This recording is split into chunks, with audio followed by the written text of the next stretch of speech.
Next antibiotic का जो group है वो है डीएनए गाइरेज इनहिबिटर। आगे बढ़ने से पहले ये जान लो कि ये डीएनए गाइरेज होता क्या है। अगर हम बैक्टीरिया की बात करें तो जब वो रेप्लिकेशन करना चाहता है तो उसका जो ऐसे स्ट्रैंड होता है वो कॉइल्ड होता है इस तरह से।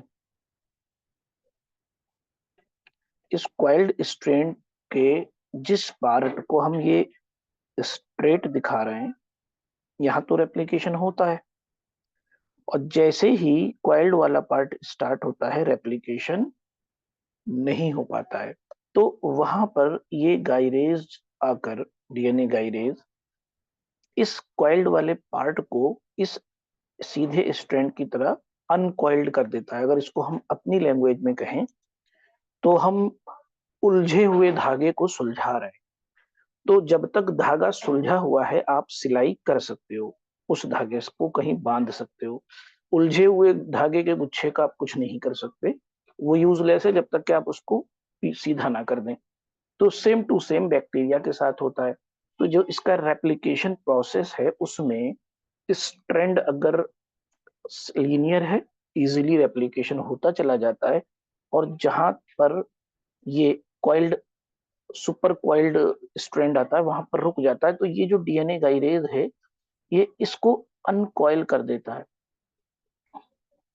अब जब अनकॉइल कर देता है तो आराम से ऐसे स्ट्रैंड बन जाते हैं दोनों, और आराम से बैक्टीरिया को कोई परेशानी नहीं आती, रेप्लिकेशन हो जाता है। तो अगर हम कोई ऐसी ड्रग दे दें जो इस रेप्लिकेशन में सहयोग करने वाले गाइरेज को इनहिबिट कर दे, तो इनहिबिट होते ही ये अनकॉइल जो हो रहा था ये नहीं हो पाएगा, ये ऐसे ही रह जाएगा जैसा था, और यहीं पर रेप्लिकेशन स्टॉप हो जाएगा और बैक्टीरिया क्या हो जाएगा, मर जाएगा। तो देखा जाए तो ये जो ड्रग है ये किल कर रही है, और एनी ड्रग जो किल करती है हम वो बोलते हैं उसे साइडल ड्रग। तो अगर हम कहें सीधे सीधे कि जितने भी डीएनए गैरेज इनहिबिटर हैं वो साइडल ड्रग्स हैं। अब जो डीएनए गाइरेज है वो तीन काम करता है, तो मैं यहां लिख देता हूं डीएनए गाइरेज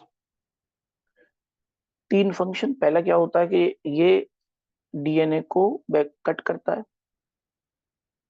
डीएनए कट किया। दूसरा काम ये क्या करता है, निगेटिव कॉयल इंट्रोड्यूस। अब आप कहोगे सर नेगेटिव कॉयल क्या होती है। देखो मैंने कहा ना कि उलझे हुए को सुलझाना है। तो अगर कॉयल ऐसी डायरेक्शन में है तो डीएनए गैरेज इसको ऐसे ऐसे खोलने लगता है, तो वो स्ट्रैंड सीधा हो जाता है फिर। तो निगेटिव कॉइल इंट्रोड्यूस करने का अपनी अगर भाषा में, अपनी लैंग्वेज में हम बात करें तो सीधा मतलब होता है अपोजिट डायरेक्शन में रोटेशन करो, धागे को खोल लो, धागा खुल गया, अब उसके चाहे सिलाई का इस्तेमाल करो, उस धागे का सिलाई के लिए इस्तेमाल करो या फिर किसी चीज को बांधने के लिए, ठीक है ना। तीसरा काम, तो पहला काम तो ये किया, डीएनए को कट किया, उसको फिर अपोजिट डायरेक्शन में रोटेट करके सीधा किया। और तीसरा काम ये किया कि उसको दोबारा से जोड़ दिया, रीजॉइंस। तो ये डीएनए गाइरेज ने किया बैक्टीरिया में, माइक्रोब्स में। उनका ये रेप्लिकेशन प्रोसेस पूरा हो गया और कोई परेशानी भी नहीं आई।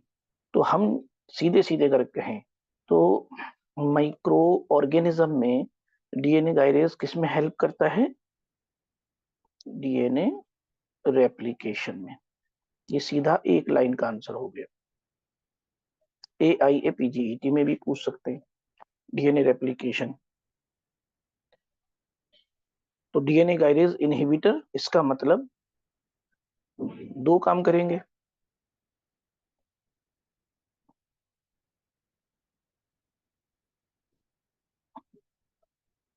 ये लिख दिया मैंने डीएनए गाइरेज, पहले लिखा था सिर्फ डीएनए गाइरेज, अभी मैंने लिखा है डीएनए गाइरेज इनहिबिटर। तो दो काम करेंगे।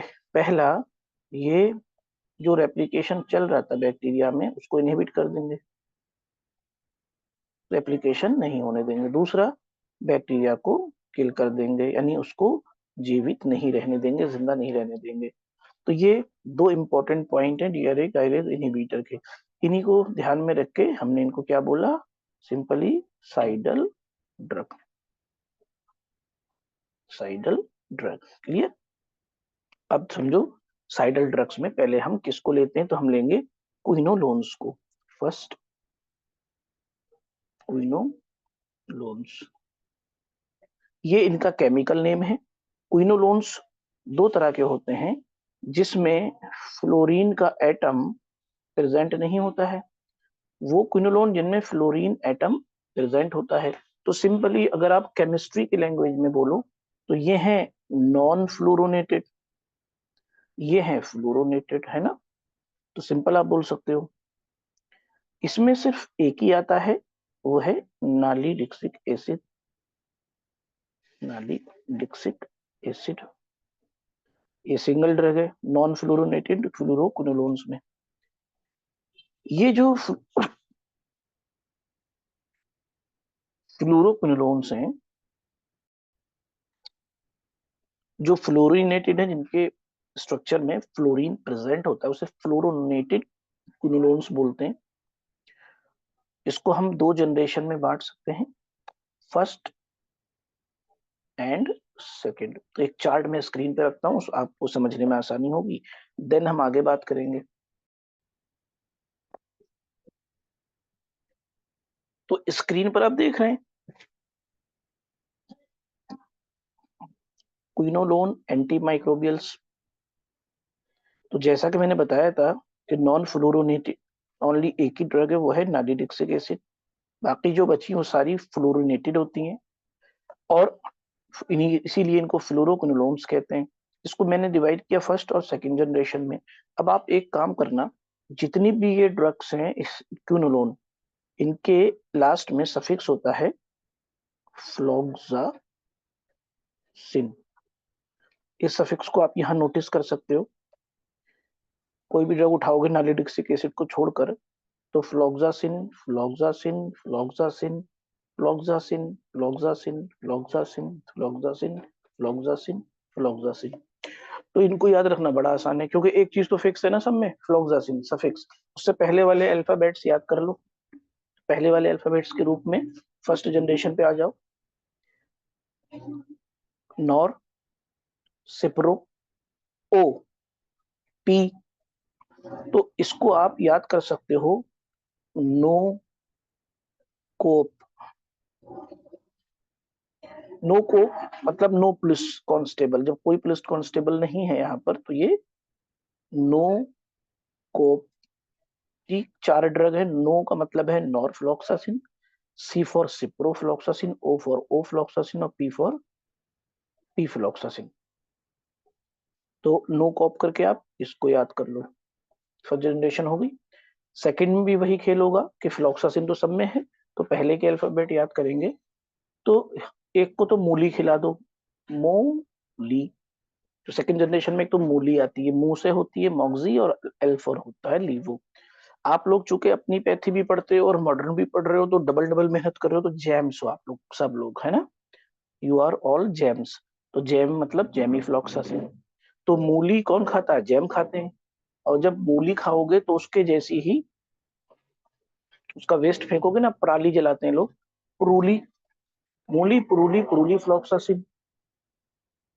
तो पुरूली को खाने की चीज तो है नहीं, पराली पराली तो जलाने की चीज है ना।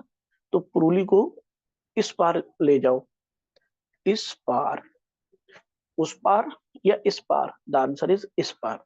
ये याद कराने की एक ट्रिक है, ठीक है ना, बातों बातों में। First generation no cop, second generation gems मूली खाते हैं और पुराली को उस पार ले जाते हैं, बात खत्म हो गई। तो सारे क्विनोलोन्स आपको याद हो गए यहाँ पर। तो ये था इंट्रोडक्शन एंड क्लासिफिकेशन।